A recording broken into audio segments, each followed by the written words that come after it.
Espiritismo e Evangelho, com Gilton Carlos. Sede perfeitos, tendo Deus como comparação. O que significa para a doutrina espírita ser perfeito? Do ponto de vista do espírito, será que a humanidade ainda está longe de alcançar esse objetivo que foi traçado por Jesus? Esses são alguns pontos que iremos repassar agora. Eu sou Gilton Carlos e aqui no Espiritismo e Evangelho nós falamos a você que gosta das ideias espíritas, dos temas de interesse da alma humana e sempre do Evangelho de Jesus. Hoje vamos falar nesse episódio sobre a perfeição. É por um quarto de hora.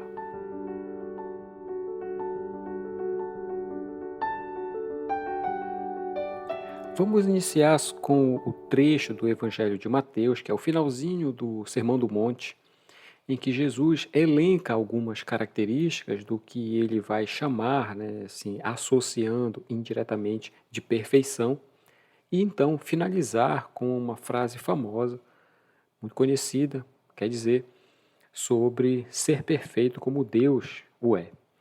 Então, diz assim nesse trecho, são os versículos, finalzinho é o capítulo 5, do Evangelho de Mateus, e o finalzinho são os versículos 44 até 48 ali. Então diz assim, amai os vossos inimigos, fazei o bem aos que vos odeiam e orai pelos que vos perseguem e caluniam. Porque se amardes somente os que vos amam, que recompensa tereis disso? Não fazem assim também os publicanos? Se unicamente saudardes os vossos irmãos, que fazeis com isso mais do que os outros? Não fazem o mesmo os pagãos? Sede, pois, vós outros perfeitos, como perfeito é o vosso Pai Celestial. Aqui vamos destacar algumas coisas para entender o que depois vai ser explorado no Evangelho segundo o Espiritismo, no Livro dos Espíritos, acerca da perfeição. Vejam o que ele diz aqui, para quem está encarnado, e em resumo, o que essa frase de Jesus aqui foi explorada por Kardec também diz? Para quem está encarnado, é preciso fazer mais um pouco, além do que já sabe. Quer dizer, aqueles, na verdade, que conhecem a mensagem do Evangelho podem e devem ir além daquele ponto em que já está. Caso contrário, seria se comportar como aqueles que não têm esse conhecimento. O que isso quer dizer?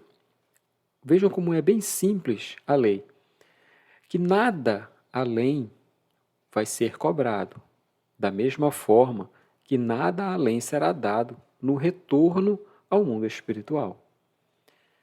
Quando nós vivemos assim apenas na base do dar e receber, nós estamos permanecendo no nível que nós já estamos, no nível que nós chegamos aqui.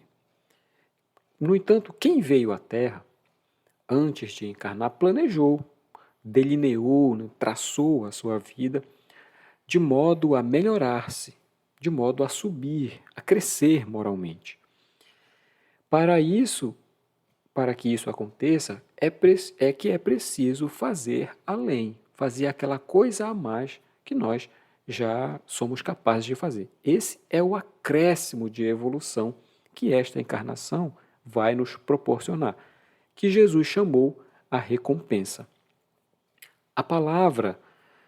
Essa palavra, perfeição, há uma nuance nela também que, quando Jesus apresenta, ela, com a significação do grego do Novo Testamento, indica tanto essa colocação que a gente entende de pronto logo, que é aquele, ou aquilo, sem defeitos, no caso do espírito, sem defeitos morais, mas também tem um outro significado que pode ser aplicado, que é o de totalmente realizado, uma coisa que está completa. Então, olhem a exortação dele para que sejamos nós perfeitos, ou seja, alcancemos o estado espiritual no qual não há nenhum tipo de defeito ou de imperfeição moral, e que, ao mesmo tempo, representa toda a completude de nossa evolução. Numa mesma palavra, todo o significado.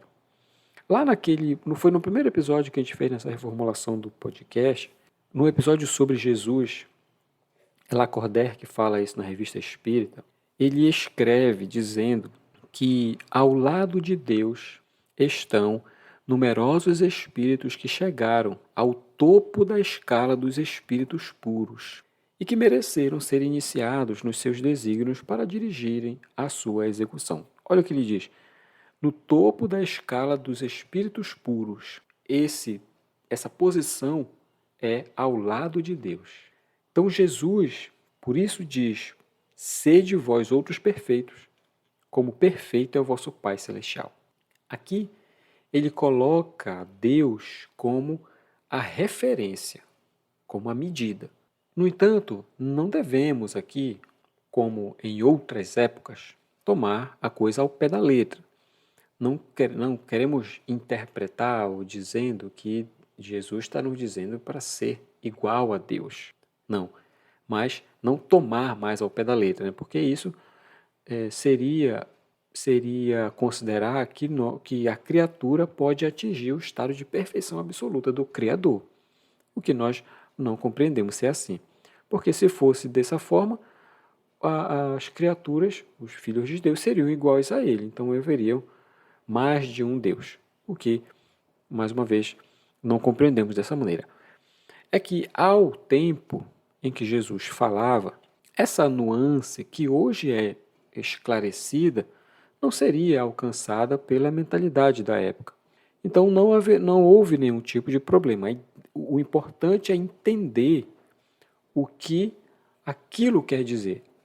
Devemos então aqui, na nossa posição, compreender isso da forma assim, de uma perfeição relativa, ou seja, aquela em que a humanidade, cada um de nós, está suscetível e o que é o mais próximo da divindade, como Lacordaire coloca, no topo da escala ao lado de Deus, de modo a receber a transmissão do seu pensamento para a execução dos seus desígnios em todos os pontos do universo.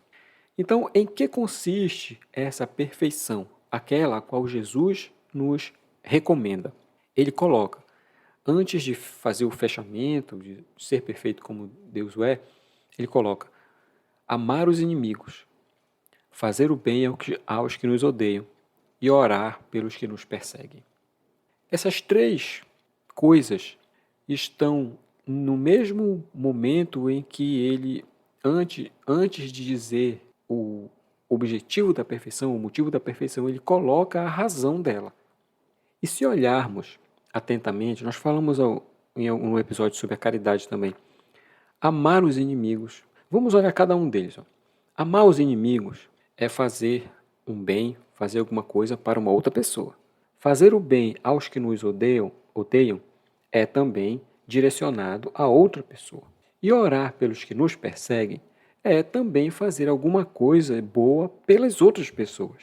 Então, olha o fundamento da perfeição que Jesus apresenta. O fundamento da perfeição é a própria caridade na sua mais ampla acepção. Porque aqui ele colocou a caridade direcionada, não são aos amigos, não são aos familiares que nós amamos, são aos inimigos, aos adversários, aos perseguidores, aqueles em que o mal se origina para vir na nossa direção, que é vamos chamar assim, o caso mais amplo da prática da caridade. Porque amar o próximo, como lei, atinge a mais alta significação quando esse próximo é um inimigo, é alguém que quer nos prejudicar. Então, o que Jesus coloca? Que a essência da perfeição é a caridade, porque ela vai implicar na prática de todas as outras virtudes, como a paciência, como a gratidão, como a fé, como a indulgência, como a abnegação. Então, se nós olhássemos os resultados de tudo aquilo que é contrário, né, à caridade, todos os vícios, ou seja, e mesmo nos mais simples defeitos, nós reconheceríamos que todos eles acabariam por alterar, mais ou menos, dependendo da sua intensidade, esse sentimento de caridade. Porque todos os vícios, vamos chamar assim, os vícios morais, têm em seu princípio, na sua raiz, o egoísmo e o orgulho, que são a negação da caridade. Isso acontece porque todos esses vícios, todas essas máculas do espírito, acabam por sobreexcitar, os espíritos usam esse termo, né? De alguma forma, esse sentimento de personalidade que é muito característico nos espíritos ainda atrasados. E isso acaba por enfraquecendo, ou às vezes até destruindo mesmo o verdadeiro sentimento da caridade, que são alguns exemplos: a benevolência, a indulgência, a abnegação e o devotamento. Ora, vejam, o amor aos inimigos, o amor ao próximo, né, como eu falei, que tem a sua mais alta significação quando aplicado aos inimigos, não pode estar ligado, né, a qualquer coisa que seja contrária à caridade. Portanto, essa demonstração de caridade, da maneira como Jesus apresentou, é sempre vista como um indício, um indicador ali de maior ou de menor superioridade moral daquele que pratica. Disso decorre o quê? Que o grau de perfeição de quem a pratica está na razão direta da extensão que a caridade tem. Então foi por isso que Jesus, depois de ter dado aos discípulos, né, e a quem o ouvia naquela ocasião, as regras da caridade, vou repetir: amar os inimigos, fazer o bem aos que nos odeiam e orar pelos que nos perseguem, depois de dar essas regras, colocou então essa frase que é a sua mais sublime visão: ser perfeito, como perfeito é o vosso Pai Celestial.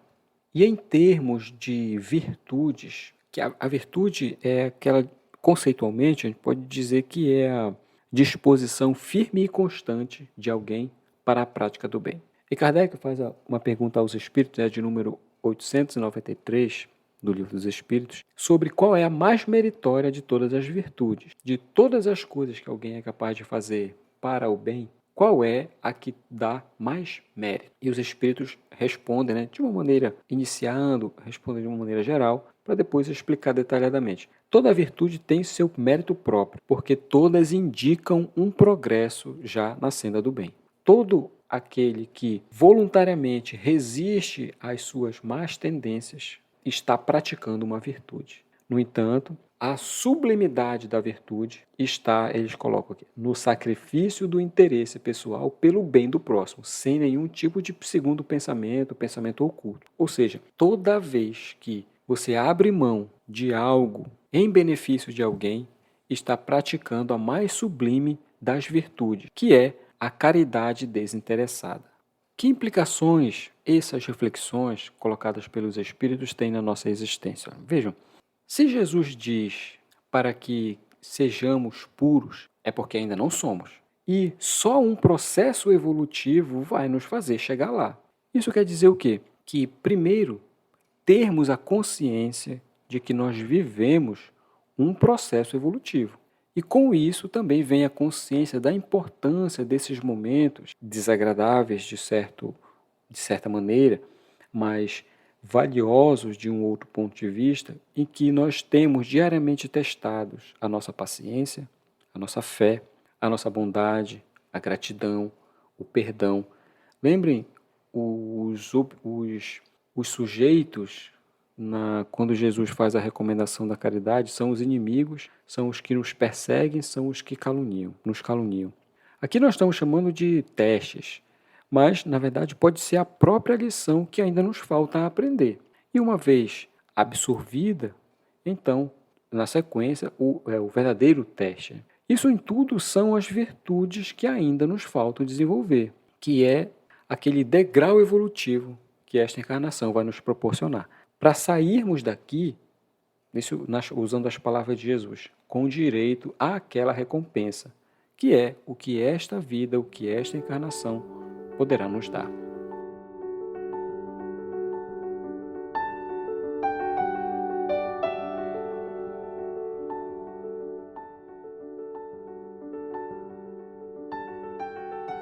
Gente, obrigado por estes minutos, quem acompanhou até aqui. Espero vocês lá no próximo episódio. Se gostou, clique no botão de seguir ou então curtir se você está ouvindo aí no Spotify, no Deezer, no Spreaker. E assim eu consigo saber aqui se você está gostando do conteúdo. Também pode nos seguir lá no Instagram, @Espiritismo e Evangelho, ou no meu pessoal também, Gilton Carr. E na postagem eu vou colocar as referências lá que eu usei para elaborar esse episódio aqui.